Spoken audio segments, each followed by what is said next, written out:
Hello everyone, welcome to Drake Interplanetary Defensecon. This video is actually coming before the other videos in the Invictus Fleet Week, because we actually have access to the Drake Interplanetary Defensecon hull in the PTU build. This is not, and I'll be honest, it doesn't look like from the Defensecon layout that we're going to get any new Drake ships this year, or at least this convention. And that's honestly to be expected. We literally just got one of the ships at IAE back in November. So I doubt that we're going to get any new Drake ships at the actual DefenseCon this year. So just giving you a little bit of a showcase of what the booth is like. You have your shirts and hats as normal here. You sadly can't buy any of these models in-game yet. Like, I do believe you can get... There's actually, I think GR Fabrication actually makes real-life models of those, so you can just get a... Instead of getting an in-game model, you can get a real-life model. Let's go ahead and go over each of these individual ships. First off, up here we have the Drake Corsair. And this is sort of Drake's exploration ship. And really, it does actually kind of... As much as people make fun of it for Drake saying, oh, well, it's a heavily armed exploration ship, I would admit that having a exploration ship that is heavily armed wouldn't be the worst thing in the world. Yeah, it's primarily meant for piracy, but the fact of the matter is, if you're going into the unknown depths of some hostile system, I wouldn't mind having extra firepower to back me up. This is definitely meant to explore either people's cargo bays, or more legitimately to explore the places where people would be raiding and exploring other people's cargo areas, like Pyro and the like. As you can see here, nothing much has changed. It's same old as before. Gun lock, like heavy weapon lockers. Eventually those will be suit lockers. Gun rack. Really cool panel here. You can turn on and off the room light. I don't think that works in the, Oh, it does work. Neat. So you can turn on and off the room lights. You can turn on and off the, you can adjust the... You can open up the side airlock here. Go out and explore and or dock with other ships. Sadly, only a few docking collars actually work in game right now. That's one of my big hopes for things that they'll eventually implement on all the ships, so we'll just leave that open. Get some fresh air in here, because oh boy does it need it here with all this dust. Engine bay. Mess hall, and the each individual crew member's bunk here. And over here we have the infamous Drake bathroom. And I don't have a... Let's see here. Let's turn on the light here. There we go. With this industrial-grade toilet.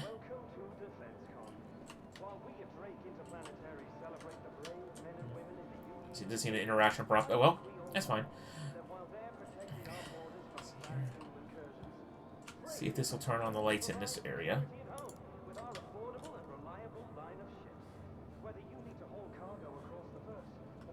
Oh, well.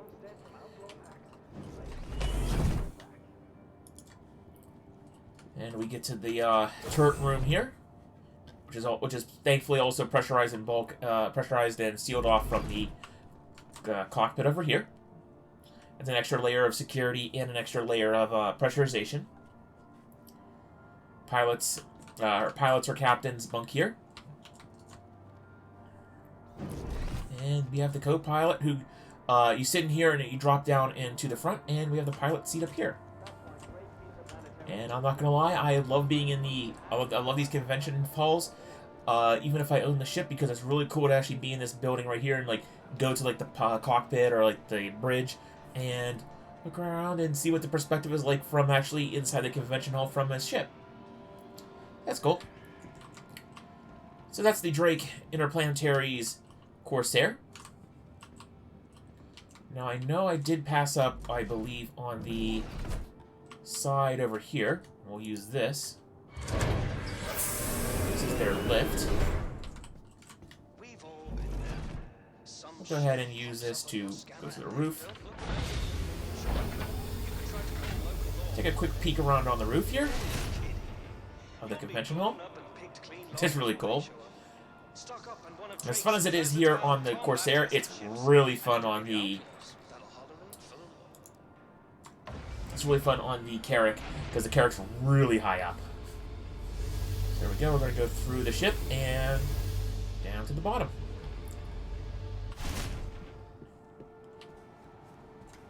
Alright, and then we have a ship that's going to be very popular soon. It's the entry-level salvage ship, the Drake Vulture.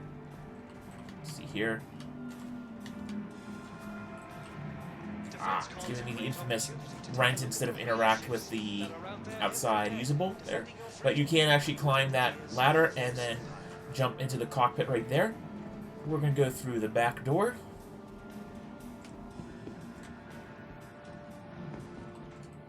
There's where the... There we go. We had a frame hitch right there. To be expected. It's still Star Citizen. It's still an alpha. Here's a little bit of a cargo area for both your salvage that gets processed out, as well as if you now, in 3.19, if you find a ship destroyed or out in the wild ready to be salvaged, you can pull the components out and store them in here. There you go. There's your UI for how much material is in a container. You can eject a container. You can use this salvage tool station here to make your own salvage tools if you need be, which is pretty cool.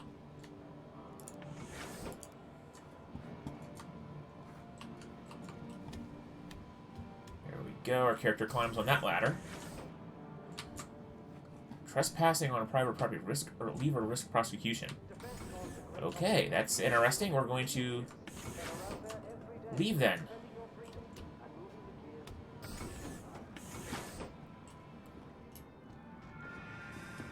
Oh, it's saying this entire hall is trespassing. That's interesting.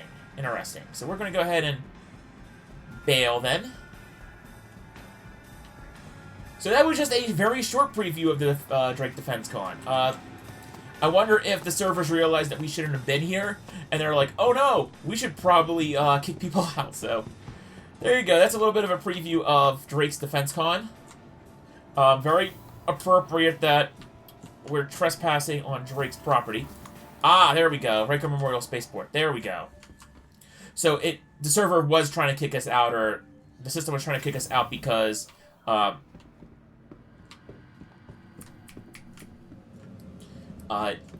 it didn't give us the option to go back into the Defensecon. And it's almost daylight, so... Huh. I'm going to put a cut here. I'm going to go to the Bevic Convention Center and see if we can raid any of the other display halls and see what they have to offer. Because I get the feeling that either CIG just did that because they realized, oh crap, people weren't supposed to be in there and stuff when they dropped this patch, and then they realized, oh crap, we better do a quick live update, or they're on a cycle, and that's what I'm suspecting. That is how they test the actual convention halls. They will put them on a cycle, and then you bounce around between convention hall to convention hall, testing out all the different areas. So we want to be at Bevic, so that's ArcCorp Area Central.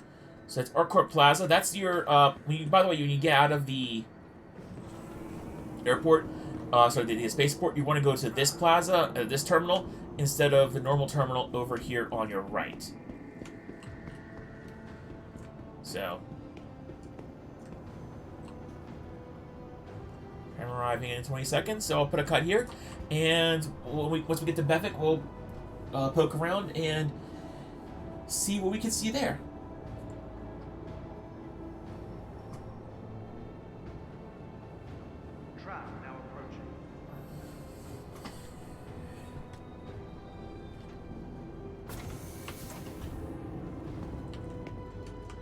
Nice view here. We can see the new volumetric clouds on Area 18.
Alright, so we're approaching Area 18.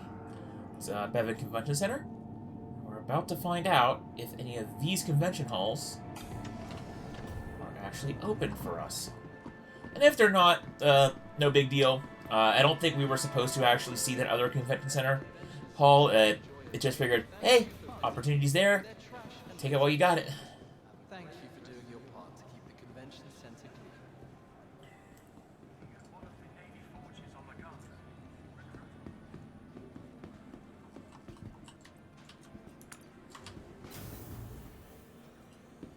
Alright, people, moment of truth. And nothing. Oh, well. So that was it for a little bit of your sneak peek preview of the Invictus Hall. I'll actually probably go over both halls. I'll go over everything once Invictus Fleet Week drops. But in the meantime, I'm gonna head back, and I'll actually finish recording a video that I'm also gonna be dropping. That's actually, I'll go through the full walkthrough of this area. Not a full walkthrough, but I'll go through like a showcasing this area a little bit more in depth. We actually get to walk around all of Defensecon before things happen, before we got kicked out. And until next time, this is LockOS, signing out.